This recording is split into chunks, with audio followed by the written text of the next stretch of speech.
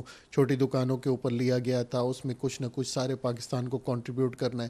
Industrial connection جو کہ tax pairs نہیں ہیں ان کو بھی اس ٹیکس کے نیٹ میں لانے کی ضرورت ہے۔ نائب صدر FPCCI نے کہا کہ جو بھی اضافی ٹیکس عائد ہو رہے ہیں وہ موجودہ ٹیکس دہندگان پر ہی کیے گئے اور FBR صرف ٹیکس دہندگان کو ہی نوٹس پہ نوٹس بھیجتا ہے۔ نیوز اسٹوڈیو سے فی الوقت اتنا ہی۔ مزید خبروں اور اپڈیٹس کے لیے دیکھتے رہیے 24 نیوز۔